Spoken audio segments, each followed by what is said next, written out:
Hello and welcome to Fortel's next Lunch and Learn session, which is focused on youth skills for World Youth Skills Day. Today we've got some experts from the youth in the built environment sector. We've got Alison Watson from Design Engineer Construct. We've got Kathryn Lennon-Johnson from Built Environment Skills in Schools. And we've got Nick Jones from Fortel. We're going to start off with a few introductions and then we'll get on to questions and answers. So we'll start off with Alison. Do you want to tell us a bit about yourself and what Design Engineer Construct does? Certainly. Hi, Sharon. Hi, everyone. Nice to be here. I'm not an educator. That's the first thing to say. I'm a land surveyor by profession. And approximately 20 years ago now, I was working on the government's major Building Schools for the Future programme. So surveying schools, topographical surveys, measured building surveys all across the country. And there's only one thing that's going to happen when you put a high-end total station in the middle of a playground. You're going to get surrounded by children thinking they're on TV. And that's pretty much how it happened for me. I was surrounded by teachers and children, and they got really excited by what I was doing. And I think having, again, the background where I didn't come directly into construction myself, I found it quite by mistake. It was kind of sobering to talk to all these children and teachers and realise that they knew nothing more now than I did when I was 16 and 18 and even 25 when I joined the industry.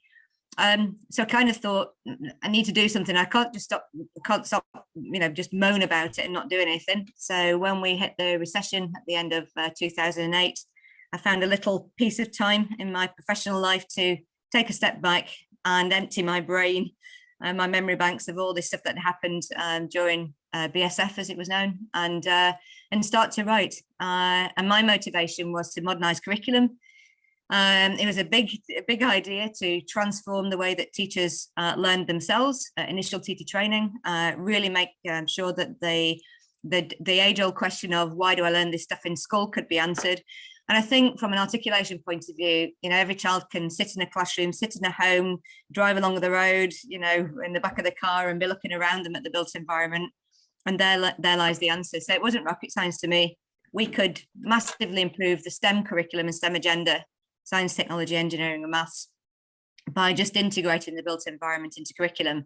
But for me, it was really, really important that teachers taught our subject, our built environment, but also taught it in a very modern digital way. So at the time, as a surveyor, I'm using digital tools all the time, or kids can use digital. We knew that, Xbox, and so on. So literally, why don't we have children designing their own schools? So basically, the concept of designing a classroom of your own, and that classroom will be all around teaching sustainability. And let's face it, with net zero and decarbonisation, that's never been a more important conversation. So it's nice to say, okay, well, let's design digitally a classroom using the same materials, the same renewable energies, the same workforce to actually do it yourself. But let's do it in something that's your size, so child size. So the Eco Classroom became a class of your own, which is a social enterprise I set up in 2009, and Design Engineer Construct, with the all-important exciting exclamation mark at the end. I think we're the only qualification now that has an exclamation mark in its title.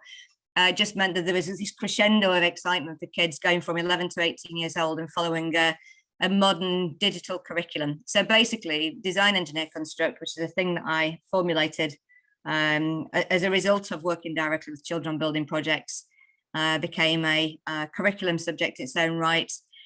And since 2009, we've gone all around the world with it now, and we are now just starting in New Zealand. So everywhere in between, the hardest place in the world, which we'll come into, is our own country. I'll leave you at that for now. Brilliant. Thanks, Alison. I think for myself, I became a quantity surveyor. I did it at uni, but I only found out about it kind of in sixth form, what it was, what it even existed. So Indeed. It's great that you're kind of bringing it in at those early ages. Kathryn, over to you. Do you want to tell us more about built environment schools and schools? Sure. Hi, everybody. Thank you so much for letting me be here today. Like Alison, I'm not a teacher either. I actually came into the built environment completely as an interloper and still to this day know nothing technically about it at all.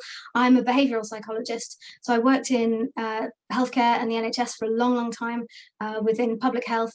And because I was doing a weird combination of things, I ended up working on projects that were looking at retrofitting, redesigning GP waiting surgeries, GP surgery waiting room, sorry, or A&E spaces.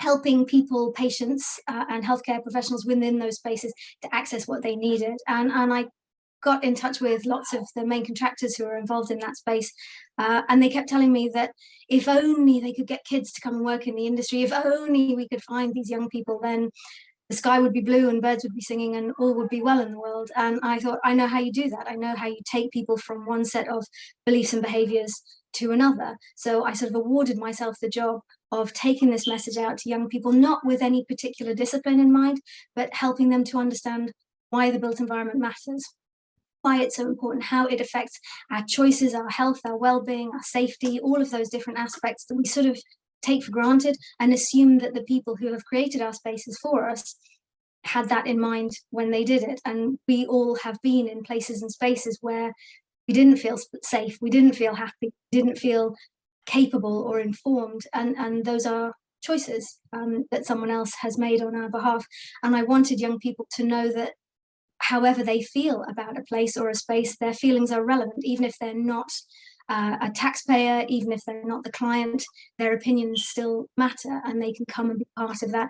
And then with that sort of broad agenda, helping them to understand a little bit about what those specific disciplines or sets of skills might that fall from that, but actually within taking, for example, Alison's point around sustainability, you know, within that field of sustainability, there are hundreds of different jobs and millions of different ways to come at it. So really it's about getting to the heart of what inspires the young person in the world, and then what is the best set of routes for them, really. So I work with the Careers and Enterprise Company, which is the government's arm's length body that place careers leads in schools all across the UK, all across England particularly. I also run a number of different platforms. So we create a virtual work experience platform that represents the whole industry, and there's hundreds of tiny little 45-minute experiences in there that kids can come and do and just see how they feel about it. If they don't like it, they just move on to another one. We also match up schools with employers and help them to support each other better. We train employers to understand what it is that schools need, because education is understandably a very heavily regulated and controlled space, and schools need very specific things from employers that support. We also just promote the industry with something called Guerrilla Stakeholders, which is for slightly older young people, so apprentices and degree level students, helping them to be part of planning and decisions going on in their own local area and help to sort of influence that. So we come at it in a number of different ways, but we certainly don't deliver any of the kind of amazing in-depth training that, for example, design, engineer, construct do. So hopefully, I think what we both do is coming at the same problem from different directions, but ultimately at the end of that process, giving young people the future that works for us, but also the future that works for them. So that's really vision. Yes. Super, thanks, Kathryn. I know with my I've got 2 young kids myself, and actually kind of trying to encourage them in what they're doing at school and how that translates into kind of the built environment that is all around us. It's just so important, and I don't think kids just quite realize, you know, how impactful it could be to be kind of working in our industry. Nick Jones, over to you. Fortel have got a training centre, haven't they? They do a lot of training. So just give us an intro to what Fortel are doing and the training that they're doing.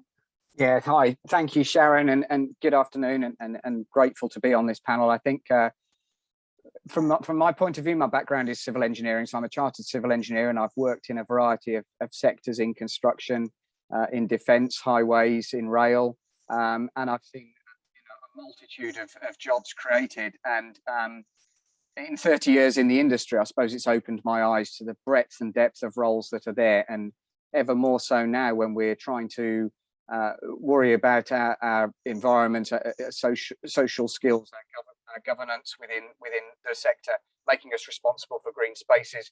So the effort around creativity and innovation in construction is vast, and I think one of the things we'll discuss today, obviously, is the breadth of roles within construction, because I do think there's an image problem there that we need to work together to solve. But my role at Fortel in leading, providing resources into the construction sector is a very exciting one.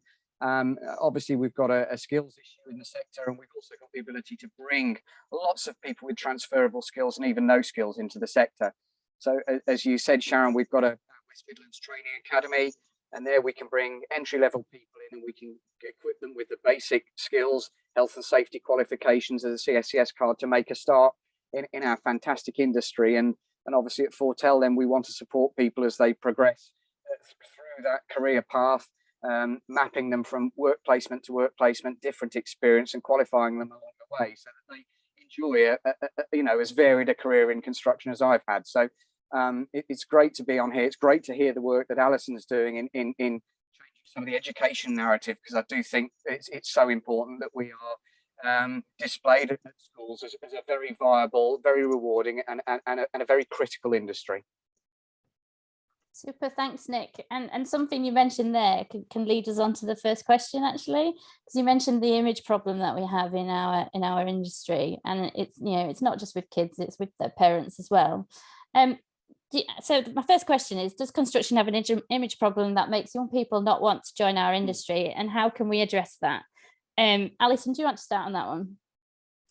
Yeah, I mean, this is a bit debate that we've been having for probably too long. I mean, yes, clearly there's an image problem, because if there wasn't one, you know, everybody would want to come with us. We're certainly not, you know, the fashion industry where it's cool to be wearing construction gear or anything like that. But I think, again, I mean, I remember when I was on site, I never used to see another woman, and I didn't even think about it, because you were just kind of, even to coin the phrase, one of the lads. And I realise now, if I say one of the lads, then how bad that is actually now. But we were one of the lads. And you never used to think about it, because I guess you never got to talk to other women about how they feel. It was just part of the job. You rocked up on site. And I know early on in my, when I started to work in education, I was approached by somebody who said, tell me all the horror stories about being on site, you know, being the only woman on site. And the embarrassing thing for me is that I couldn't say any. There were no horror stories for me, because I don't know if it's just the field that I was in. I was working outdoors, predominantly, I guess, with civil engineers like Nick. I was working with quite a lot of bricklayers, ground workers, and so on. I was treated with nothing but respect. I do remember going into a certain contractor's office to do some training one day, and the site engineer, the site manager rather, having an awful problem just the way he looked at me. It was almost like, it gave me this look that was like horrified. He didn't know how to speak. And I remember saying to him at the time, don't worry, love, I'll do your ironing when I've finished. You know, I'm here to train you lads, but I'll do the ironing when you're finished. Because I knew what he was thinking, but we kind of laughed about it. And it's only now when I'm 51 years old now, and still thinking back to those years and thinking, my God, it was so taken for granted that was the norm. I realized that as a woman, I probably could have done so much more over the last 13 years to challenge this image. Because clearly there is a problem, and some of my friends who've been more office-based, they have talked about the pretty horrendous abuse they've taken in some points. But I think I always come back to the same solution. And this is why we kind of start so young. And even from September this year, we've got a primary solution for DEC. I think it's about normalizing the industry, that girls and boys, you know, whatever your gender, whatever your diversity, you know, you are welcome into this arena. So if we start to teach the built environment, and children are seeing in their textbooks, in their online webinars and so on, you know, everyone is involved in construction, that's when it becomes normal, and therefore it's a natural place to be. And I've always been a big advocate. If you mandate education of this type from a young age, children don't think about, shall I do this or that subject, because they have to do it. And that's, to me, the only way we can normalize things. So yeah, it has an image problem. I really think it's a genuinely easy problem to solve, but it's got to have political buy-in. That's where the challenge is. Super. Kathryn, you're from outside of the industry. You obviously came into our industry knowing it had an image problem. What are your thoughts on this? I think in the time that I've been in the industry, yes, of course, absolutely, you know, Alison's completely right that yes, obviously there is absolutely an image problem. Otherwise we wouldn't be where we are. But that's not to say that that and our skills shortage is necessarily a direct correlation, because there are lots of industries that have skills shortages. I think it's also worth bearing in mind that the world is different, the world is changing, and perhaps young people don't want to do the same job that they did, you know, that their granddad did. They want to achieve more, they want to contribute more to the world. So I think part of the image mismatch maybe is an understanding of mindset and expectation of what young people want to do and be in the world. There was a recent piece of research that interviewed thousands of young sort of 16 to 18-year-olds before they were heading off into higher education.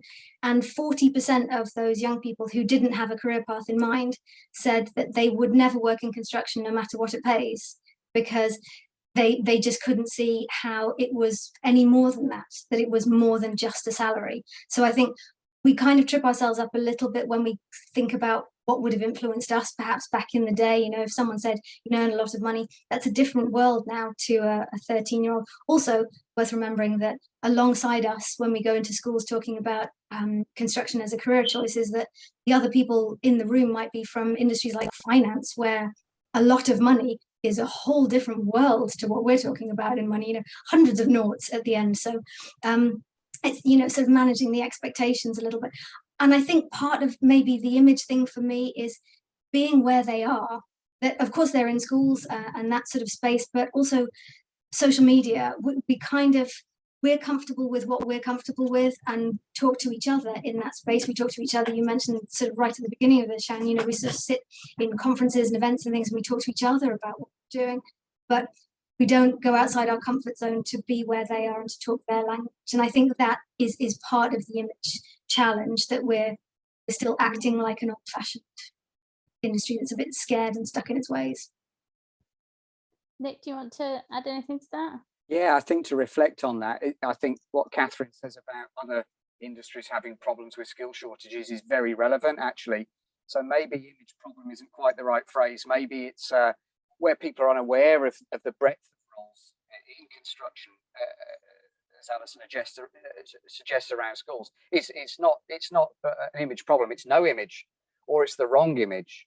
And actually, I think we need people within our sector who are highly creative, highly innovative, highly entrepreneurial, where our aspiration is to create and build infrastructure and buildings that are net zero assets, that encourage people to come back to workplaces after the pandemic, because they engender good health and well-being.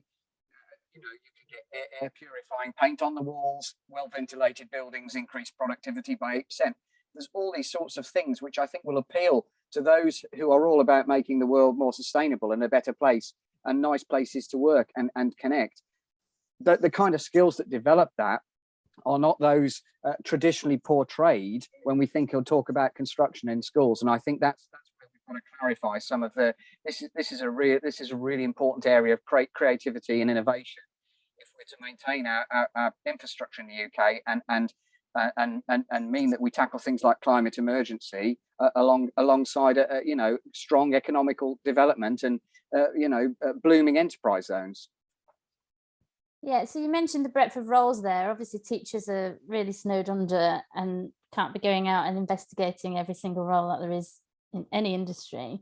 So how do we ensure that kind of the teachers and the careers advisors can advise the kids about our industry? Kathryn? I think it's worth noting that things like Prospects, that website has all of the job roles, all of the salary ranges, qualifications, all of that kind of thing. So getting ourselves in knots about telling them every single thing about what we do is setting ourselves up for failure. We don't need necessarily to tell them that. We need to tell them why it matters, how this is lived and breathed in their area, in their region, in their town, in their city, and wherever they are, how they might see and experience that. And I think for a lot of employers, certainly some of the ones that we work with, engaging with kids maybe is not the space that they are best in. It's not something that they're necessarily comfortable doing, but teaching the teachers is something they really can do. A lot of I teach at a few colleges, teach apprenticeships, and my fellow tutors there absolutely love going out on site visits and spending time with them, seeing what the innovations are, what the developments are, how they're tackling things, because it really helps to shape the study and bring that to life. So I think engagement, conversation being there, absolutely, to your point, there's no way that these people can possibly know everything about everything, nor should they, but they have banks of information for that. I think we need to give them better narrative, give them stories and sound bites that they can pass on to young people that will just grab that attention. And Alison, I assume that's kind of what design, engineer, construct is trying to do. Yeah, I think it's that age-old thing of you don't know what you don't know, and it kind of brings me to, well, let's take T-levels as a really, really good example. You don't access a T-level until you're 16, but we automatically assume that you'll know what T-level you want to choose. How on earth do you make that decision? So you don't, and I can remember having a conversation with the Department for Education in 2012 when I first took this massive evidence of why we needed a subject like design, engineer, construct. And the point is, as I said then, you don't wake up at 16 years old and suddenly, oh, I had a dream last night. I know what's been missing from my life. I want to be a QS. That just doesn't happen, So again, back to teacher training. I did my research for 3 years before I started putting pen to paper. And I worked with a fantastic guy. I'm going to name drop him. He's retired now, but there's a lovely guy called Peter Horsfall at John Moores University in the School of Education. And I thought, well, if I'm going to do something to transform education, I need to understand it myself first. So I took 3 years out and I sat down and worked with this terrific team who are in the applied learning, work-related learning faculty within the School of Education, and indeed working with the School of the Built Environment. And one thing that was very, very clear was that to really, really genuinely impact education is that you had to go right back, not only with the children, but right back with the teachers. So when if I want to be a teacher when I leave school, which is, let's face it, one hell of a career opportunity, and particularly because there's such a shortage now. If I want to be a teacher, well, what kind of teacher do I want to be? Because at the moment it might be maths. I mean, I was told be a maths teacher because I happen to be really good at maths. Okay, well, be a maths teacher and do what? Teach what? How am I going to apply the mathematics? And it's no surprise, really, when I left school to do my A-levels, I wanted to do applied mathematics because even at that age, I knew it had to be interested in maths that did something and had action. So for me, it goes back to the same as with children, go back to the early stages of teacher training and make sure we embed work-related learning within that course that they do at university. And that's why John Moores, working with those guys back then, was so good, because they even just used to send teachers to Jaguar Land Rover just down the road on the big plant that they had in Liverpool. It was the perfect place to just send teachers off for a couple of weeks and really, really learn how their subject, geography, maths, science, whatever it was, applied to the real world. And I think that's when the teachers go, you know what, I get it. But don't expect them to answer. If we go in as construction and say, we'd love to help you, what can we do? Well, teachers can't answer that question because they don't know what the question means. They don't know what to ask. So let's take it right back. And that, again, I'm sorry to keep saying about policy change, political will. There has to be somebody in education policy that understands that need has to start at the beginning. And let's really, really restructure how we are educating teachers from day one. I'll just bring up a question following on from that. So do you think local authorities could do more then, Alison? Yes. Oh my God. I mean, when you think about it, you've got me on one here, Sharon. When you think about it, a lot of the procurement comes out of local authority, the spend that goes on, look at the towns fund, the levelling up fund, everything that's gone on through local authority, they can actually independently demand what our contractors will deliver, and I've always said, the only reason, and with the greatest respect, the quick wins that contractors had for years in terms of social value, go back to corporate social responsibility, whatever you want to have called it throughout the years, it's always been that when I write my bid for this tender, I'm going to deliver on X, Y, and Z for the local community. Fantastic. But then when it actually comes to delivering that on those promises, they might say, well, we can't get into schools, so it's quick wins, it's the quick careers talk, the quick this, the quick that. I mean, it's how I started. I went in, stood on the, on public sector projects, school building programs. That girl with that technology, please stand on the assembly and do a quick careers talk, tick the box, 20 minutes later, we can just get on with building this building. So I think we need to relook at procurement. We've done it with some of our contracts, with Transport for London, we've done it with London Legacy Development Corporation, and say, okay, embed exactly what we're going to do, but don't just expect contractors to be able to just deliver on it. Teach them how to do it well. Give them tools. So again, that's why it comes back so easy to curriculum. You have criteria, you have learning outcomes. I am, as a surveyor, much better versed in teaching children trigonometry than I am actually teaching them how to be a surveyor. What is my pathway? Because my pathway was as weird as they come. I don't want people going to a nightclub to learn how to be a surveyor. That was my pathway. And, meet a surveyor in a nightclub. That's good careers advice, I'm sure. Maybe that's the missing link. Maybe we should all be going to nightclubs to meet our betrothed profession, never mind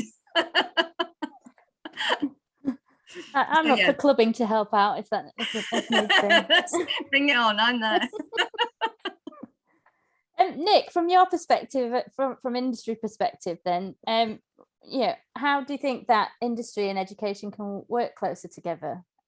It's not just necessarily about ticking the boxes, as Alison says often happens, but how can we do this as a sustainable solution?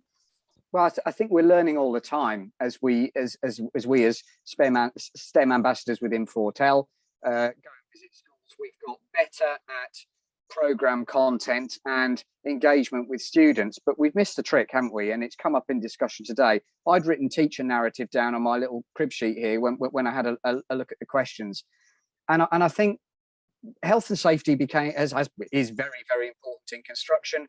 So back in the day, when I was a kid, I was sat on the edge of the motorway on the M42 watching it being built, and I could get up if I wanted to and walk at 10 years old across in front of a big ADT truck and no one would stop me.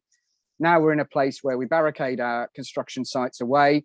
If you're lucky, you get a viewing panel through it, but really it just makes a lot of noise and dust and you have to walk past it and you don't really know what's going on. So we isolate interested people from really what's going on, and we get some media coverage, and some of the documentaries around Crossrail were fantastic for exposing mega projects and with huge mitigation of risk and critical programs and so on. So I think that's been really good, but we need to open up access again in a safe and coordinated manner, and actually, as you rightly say, Kathryn, let's invite teachers in as well, so they've got prospects, they can understand and access information, but let's give them a feel for what really goes on. Let's give them an understanding of the culture, all the incredible work we're doing around diversity in there, because I think we need them to be bubbling over with enthusiasm for it, because then they'll carry that back into their learning and their classroom sessions. And I think when from my point of view in industry, I don't see that happening. It probably does happen in pockets, but I work with some of the biggest and the best, and I think we can do a lot more in that space by actually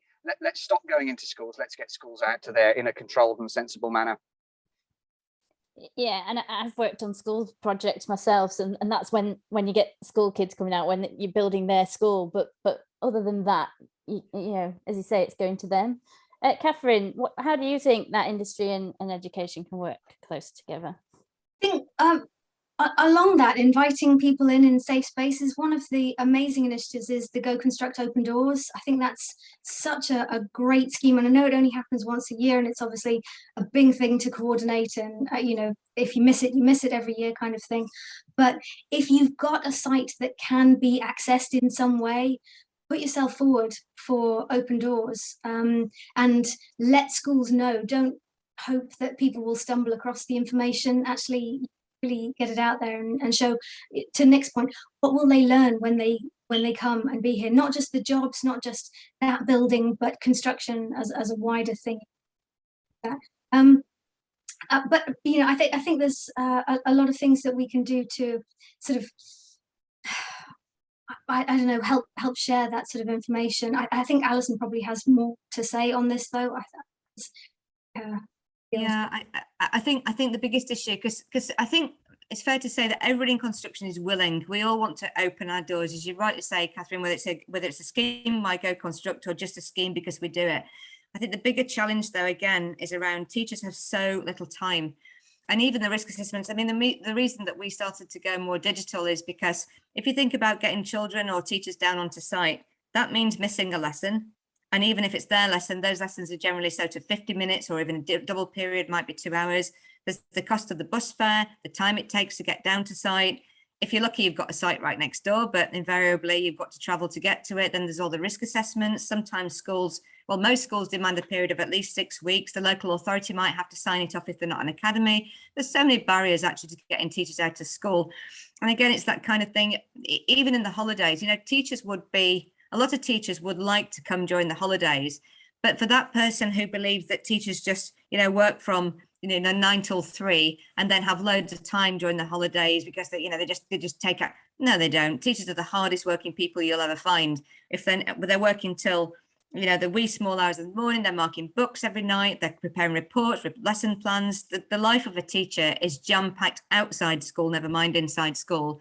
So trying to get them out for even a modicum of time, couple of hours, come down to site, we'd love to take you around, is so difficult for them to do. And if you think of the challenges they have now with COVID still on the rise, they're covering classes, you know, I mean, even I was talking to a teacher that we work with in Jersey yesterday. His little child's nursery had closed down because of COVID, so he had to take time out, and it's just a diabolical situation. So also let's again think about technology and how we've actually developed a virtual reality application where we bring this out to classroom. We can actually use in sort of digital twin technology, be taking the models that children build right from 11 to 18 years old, really advanced modeling techniques. So we're using BIM protocols, BIM processes. We're actually using VR and AR to get the building that the children design onto the actual site, because we've laser scanned it and created a digital model of it. So all the stuff that we're using in industry, even at a real advanced sort of crazy thing that we only hear about it when we watch a webinar on the B1M, for example, we can use that technology in schools. And that then crosses IT, it crosses, presentation skills with English. I mean, we can hit so many, geography, we can hit the whole STEM agenda. So suddenly that whole mantra for me of bring the site to the classroom, when everybody went away from school with COVID, we were saying, fantastic, this is what we've been waiting for a decade. We can suddenly go digital. So we just went from there to, we were up and off, and now we've got a whole platform. In fact, we've got a group of South African children who are in the middle of nowhere outside Johannesburg, starting with us on Monday. That's through digital, and they get nothing. It's same as we're just doing a piece of work with the government property group next week. We're doing that digital. We can get people from the most amazing building projects to be sat like we are on Teams, but actually showing digitally how buildings work and so on. So I think, let's really embrace technology in the same way as we were going to do for BIM back in 2011 to 2016, when it never really got there. Let's make sure that the education digital mandate is absolutely in tune with construction. And it's not. Just on that, we've obviously been talking quite selfishly so far about what kids can do for our industry, but actually, bringing in that practical application of the academic principles, does that improve education for kids? Is it helping them to do better in their exams and things? Alison, do you want to? Yeah, without a doubt. So we did a tiny piece of research, some years ago, and we were finding that even if children could get, in the subject at Key Stage 3, that's 11 to 14, the opportunity to increase their maths and their English skills, for example, and let's face it, there's some crazy statistic at the moment. If you're a cared for child, only 7% of cared for children will get there, even a pass in maths. It's something like 40-something% for most of the children. There's the whole agenda around, I'm going to say poor white boys, because politically speaking, that's a demographic. Robert Halfon himself, as Chair's Education Select Committee, talks about this all the time. The marginalised children in coastal towns and so on. We are in the sort of 40%. It might not even be as high as that. So it's simple for me. If children can find an understanding of okay, so that's why it works, then absolutely. It's never been a rocket science thing for me. I work in measurement and accuracy. I go into schools now and I say, okay, so before we even start talking about measurement, show me how big is a meter. We do this thing where we all put our hands in the air and you've got this, that's a meter. I mean, if you talk about life skills, you're never going to buy a sofa that's going to fit through your front door, are you? It's not, I think one of the best things that we can ever do, and I'm going to say it now, we've heard recently that there might be a new government coming in pretty soon. Let's get the politicians into the classroom and help them understand what construction is, because it still comes back to the policymaker, where that vocational education versus academic learning. And I remember Michael Gove years ago wanting more children to learn ancient Greek. For what? That is the question. And I think there needs to be a minister for what? I really do. There needs to be a minister for applied learning, a minister for what? Because that's the question I want to ask. Whoever's next in power, and we might even get an answer later today. Who knows? But whoever's next in power, if they really took the time to understand the merits of applied learning, that's when we'll win. And until we get to that point, I don't think we ever will. Children have to see a purpose. It probably doesn't help that we've had however many construction ministers over the last few and years. Education ministers. Yeah. Nick, so a lot of companies are now focusing on social value, Fortel themselves are. Do you think this is supporting the drive to get more youth into the industry? Yeah, without a doubt it is, but it's not a broad enough, I don't think, application to well, you could say addressing the skill shortage in the construction industry, but it's also people realizing their potential within construction, understanding what they could achieve there. So I think the social value element has moved so incredibly quickly and progressively in the last 2 to 3 years. The skills employment education networks that we've established in Fortel and amongst our peers are that much more effective as in us working with them now in identifying potential candidates into construction and how we can best support them, and ensuring we do that in a very diverse and inclusive way. And we can target specific demographies if we want to, because that's better for that particular community, or we can take a more broad brush approach. But I think we need to add some prestige to what is essentially the social value piece of levelling up, because if you look at perhaps the more shiny ESG agenda, that is where we can start to attract, as I said before, slightly more innovative, more academically benefited candidates as well, to really address the skill shortage from top to bottom in the industry. And then I think you're really achieving diversity in skills, diversity in academic backgrounds, and which will be much better. So I think we've made a great start on social value. I do think we're addressing, and it's a significant part of every construction contract that comes out now, public and private sector, and we see it everywhere. So we're getting better at it. We're working increasingly collaboratively with our peers, because what we don't want to do is have people come into the industry and have one bad experience and then go. So if we can share that mentoring, if we can share that career progression, if we can share the training burden, then we do a better job of ensuring people stay in the industry. They do realize their potential, they're supported on the way, they're happy, they're mentally well, and all the good stuff that means that they thrive in the industry. But I just think we do need to leverage the ESG agenda as well, to really make it about the prestige of working in the industry and the skills you can gain there. Kathryn, have you noticed a difference with the rise in social value or ESG? A lot of the employers I talk to are just all a little bit terrified about social value and what it means, and it's all a bit overwhelming to them. But once you sort of break that down into achievable pieces, I think that they start to see that this is actual practical steps, that whether or not a client is specifically asking for that, they can start to put these things in place. And to Nick's point about kind of how that ties into the levelling up agenda, there's a phenomenal report that the CIOB did a couple of years ago. So now time seems like a weird concept post-pandemic, but it was all about how construction as an industry is uniquely placed for levelling up, partly as an industry that offers jobs with relatively low barriers to entry across many of the disciplines. So you can come in, you can rise through the ranks, you can learn more skills actually on the job and develop as you go. But equally, construction is the industry that creates levelling up on behalf of everybody else. It creates connected spaces, it creates that kind of social equity, it creates environmental support and biodiversity and access to green spaces and all of those kind of things. So for young people, it actually ticks both of those boxes, and there's so many things that employers can do, even if it's not just, hey, we're going to recruit loads of apprentices or something, because that's not necessarily practical for every employer. There are things that you absolutely can do that tie to your projects or to your own beliefs and philosophies that you can really embed into social value. And once people get over that initial hurdle, it's really super. Yeah, I think you're right. I think we need to be looking at what the kids these days are interested in and having that positive social impact, and actually selling that aspect of our industry that we can really change. Alison, what barriers have you faced with design, engineer, construct? I know it sounds like a great scheme. Why isn't every school doing it? Well, if you focus on England, I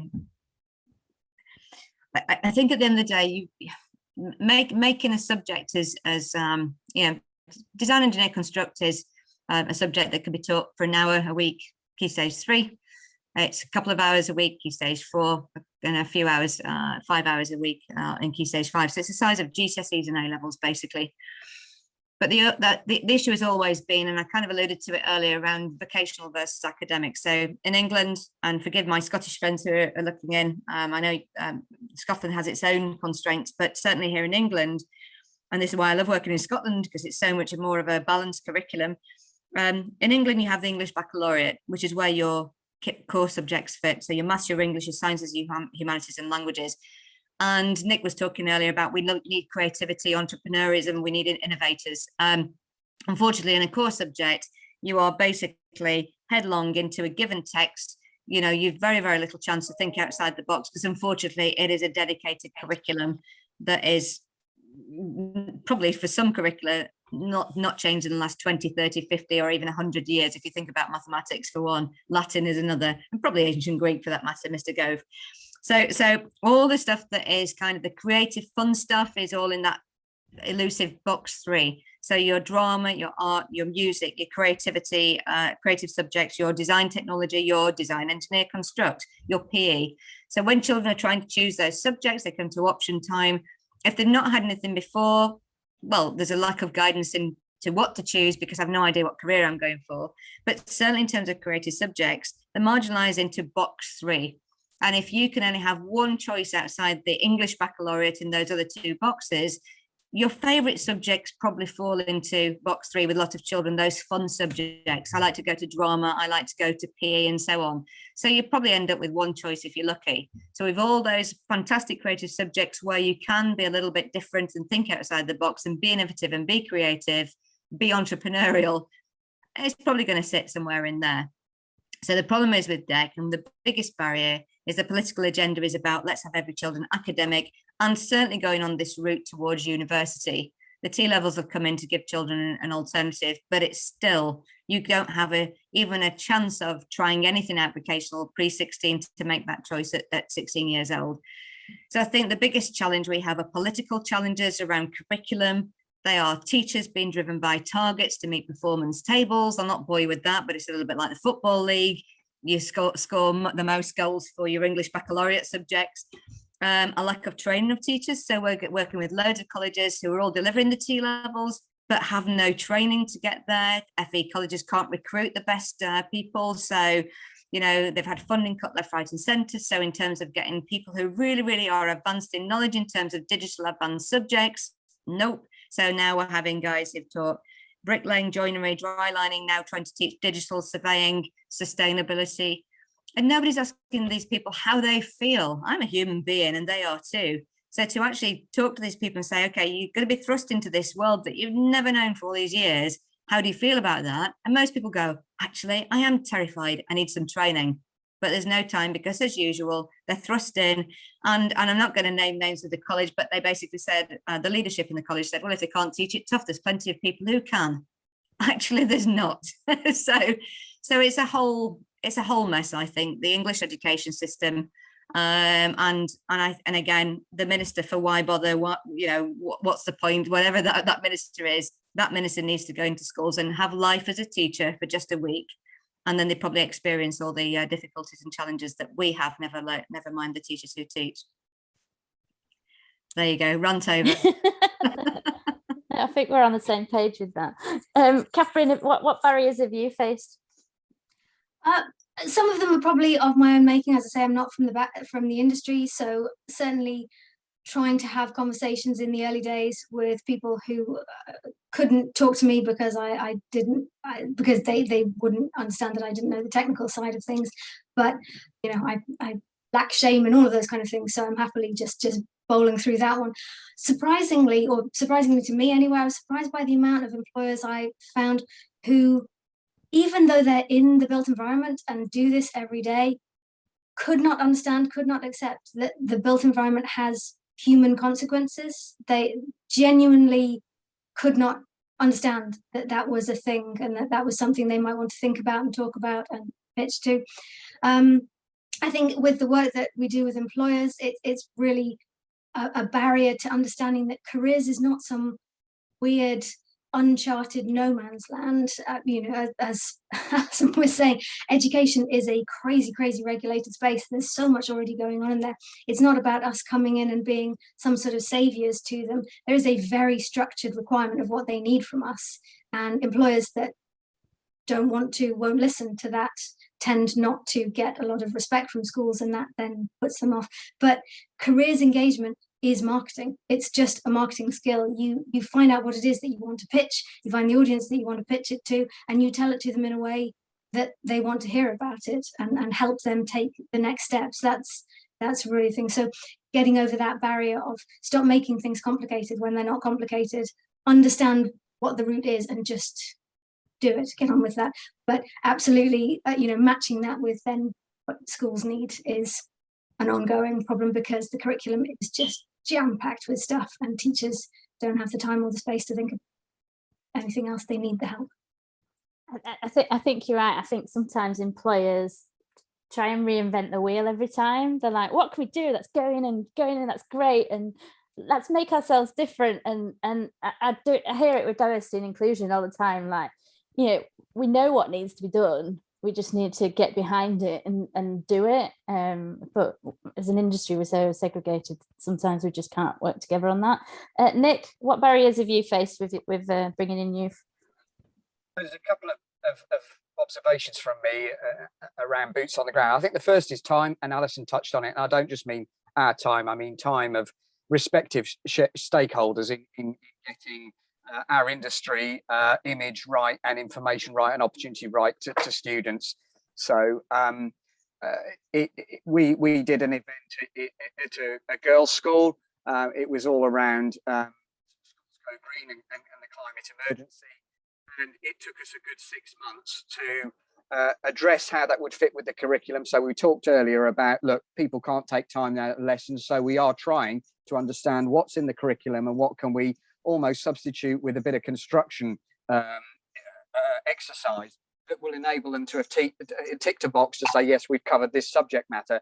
But that took months, and not only does it take months, but it's determination from all involved to actually get it to the day where we turned up at the school, and we had an amazing day, 145 students. It was fantastic. But you know, time is precious, but I think we all know without that we're not going to harness the skills we need, provide the opportunities that morally and ethically and even contractually we have to do. So I think that's the first barrier, time.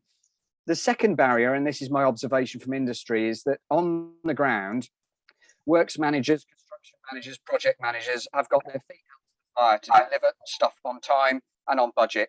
And I think if they don't succeed in that, then they've got a real problem. And so it is difficult for them to accept entry-level or low-skilled candidates when actually all they want from the majority of the time is vastly experienced people who can do the job and do a great job. And I think that's another challenge. We've got to make space within our projects, and that includes all of our operational teams in support of that, to include people who come in who need to be welcomed, who need to be educated, who need to be supported and given space to develop. And I think if we can get a better consistent approach to that across the sector, then we'll actually stand a chance of those people achieving their potential and actually staying on, retaining them within the sector. Couldn't agree more, Nick. And I think that comes from clients as well, having that understanding that actually it's not just about, and this is coming from a QS, it's not just about the cheapest price, but it's the overall value. So, you know, and actually our industry is going to die unless we bring in that kind of the younger skills. So we're running out of time. So I just want to finish off with everybody giving kind of one action that you would like everyone to do after leaving this webinar. Alison, do you want to go first? Yeah, I'll keep as quick as possible. I mean, Nick just alluded to it, time and having kids who hit the ground running. So our kids hit the ground running and some. In fact, most of our kids at 16 years old are ready for work. They're digitally adept. They love the industry. They know the industry process. You know, so when it comes to that cost and time, that's why we always ask for investment of cost up front and fund the teachers, fund the training, because we are producing the most advanced skills you will ever find. I'm not just saying it because it's our kids. They are the most advanced skills and work-ready children you will ever find. And we are saving you money massively on HR and recruitment. I could do away with the big recruitment firms. They are all in our classrooms. So the piece of advice, please speak to me, support@classofyourown.com, and we will get you the talent that you need. It was like Nick set that one up for you, wasn't it, Alison? Thank you very much, Nick. I really did. Clearly, come into a school, Nick. That's my advice. I now know what my action is, Sharon. I'm going to pick up the phone to Alison. That's the end of the matter. Music to my ears, Alison. Thank you. You're welcome.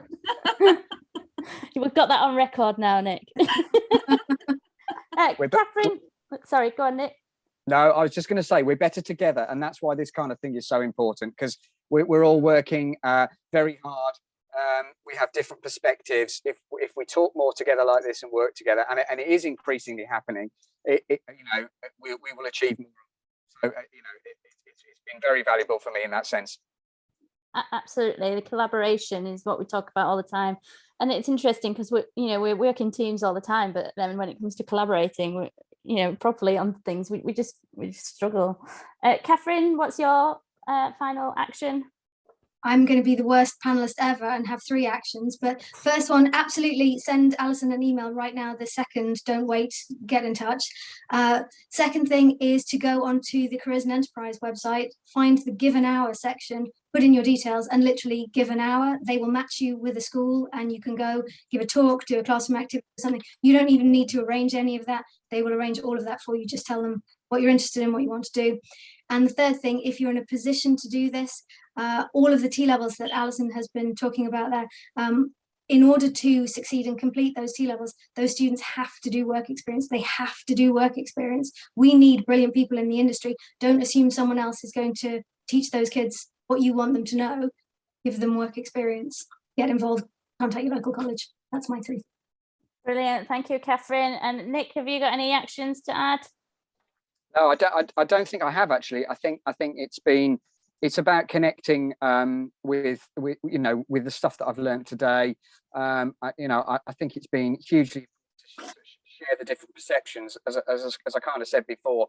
I do think we need to up our game into the ESG agenda, and I know Fortel is doing some work on that right now, so that I think we do portray the right image of construction, the innovative, the biodiverse, sustainable, critical infrastructure piece that we all play a part in, and I think that if we can start to move the perception of that alongside the attraction into the industry, then I think we've taken a big step forward. So that's a bigger action that's happening, but I think right here and now I've learned so much, and Alison's going to teach me something else. I see her hand is.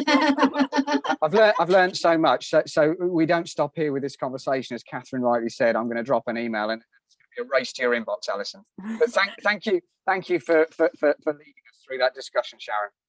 That's all right. Alison, did you want a final point? Yeah, it's just occurred to me. Obviously, it's World Skills Day today, and next week on the 19th of July is our last open day in Sheffield. It's the centre of the universe. It's my home city. It's the centre of the world. It's Yorkshire.